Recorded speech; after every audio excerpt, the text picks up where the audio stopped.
블룸버그에서 우리나라를 투자 불가, 투자 부적격 국가로 분류하는 칼럼을 썼더라고요. 이거 변동성 때문이라면서요? 네, 그 정확한 워딩은 이제 uninvestable이라고 예. 얘기를 하는데, 그러니까 지금 한국 증시의 뭐 펀더멘털을 지적했다기보다 지금 과도한 주식의 변동성의 확대, 그리고 또 하나 이제 지목한 요인 중에 하나가 정책의 일관성과 신뢰성 문제도 예. 얘기를 했거든요. 그래서 지금 이런 물론 이제 우리가 전체 한국 증시 흐름에서 SK 하이닉스나 삼성전자가 굉장히 전반적으로 많은 이제 주도의 흐름을 이어가고 있는 건 맞지만 여기에 조금 더 보탬이 됐던 게 단일 종목 레버리지 상품들이었던 거죠. 그래서 이런 것들을 허용했던 뭐 정부의 정책이라든지 또 하나 이제 언급했던 것이 이제 국민연금이었던 건데 이것들이 이제 어떤 회의의 결정이 있었는지 사실은 이제 모든 개개인들은 알 수는 없는 거죠. 하지만 이제 우리가 관측할 수 있는 현상을 봤을 때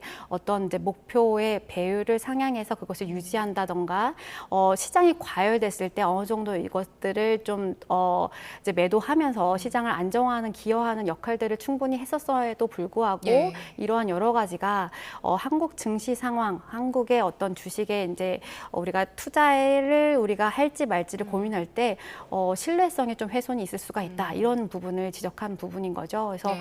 이것들이 이제 우리나라에만의 문제인가라고 얘기했을 때 우리가 이제 일본인가 홍콩과 비교해 보면 예. 사실 굉장히 우리가 사이드카라는 얘기를 굉장히 많이 들었잖아요. 그래서 고점 이후로도 그렇지만 올해 우리가 뭐 매수 사이드카 이런 것들이 거의 뭐 30번 이상 네. 계속 발동이 됐고요. 이런 것들은 사실 전 세계에도 거의 없는 예. 상황인 거죠. 그래서 이런 부분들이 한국 증시의 굉장히 매력을 떨어뜨리고 있다라고 지적했다라고 이제 볼 수가 있을 것 같습니다. 네, 정말 유례없는 상황들이 계속해서 발생을 했었는데 일단 정부 정책에 대한 비판이 있었고요. 우리 금융위에서는 이거 우리 그럴 우려 전혀 없다. 실적 괜찮고 펀더멘털 좋기 때문에 괜찮다라고 반박을 하고 있는데 교수님 생각은 어떠세요?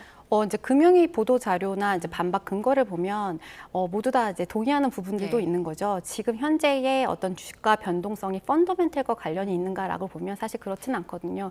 굉장히 하루는 올랐다가 하루는 떨어졌다가 이제 굉장히 AI 기업들이라든지 반도체 실적을 보면 또 계속 양호한 흐름세를 이어가고 있는 거죠. 그래서 그런 부분들은 어느 정도 경제 펀더멘털과 관련 없는 변동성에 기여하는 부분들도 있고 두 번째로 그 정부에서 언급했던 것이 뭐 기업 경쟁력이라든지 단일 종목 레버리지 상품들에 대한 규제들도 우리가 좀 했기 때문에 좀 지켜봐야 한다 이런 얘기를 하고 있거든요. 그래서 지금 정부가 내놓은 입장은 우리가 사실은 지적했던 부분은 정책의 일관성과 신뢰성 그리고 이 상품에 대한 어떤 출시 배경이라든지 국민연금의 어떤 목표 이런 배율 이런 거에 문제를 지적을 했는데 금융위가 내놓은 답변은 펀더멘털과 관련된 부분인 거죠. 그래서 정확하게 좀 해명을 했다라고 보기는 어려울 것 같습니다. 예, 정부 정책에 대한 지적에 대해서는 답변을 내놓지 않은 상황인데 그 정부에서는 금융위에서는 그 단일 종목 레버리지 ETF 기본 예탁금 올리면서 어느 정도 효과가 있다고 보는 것 같던데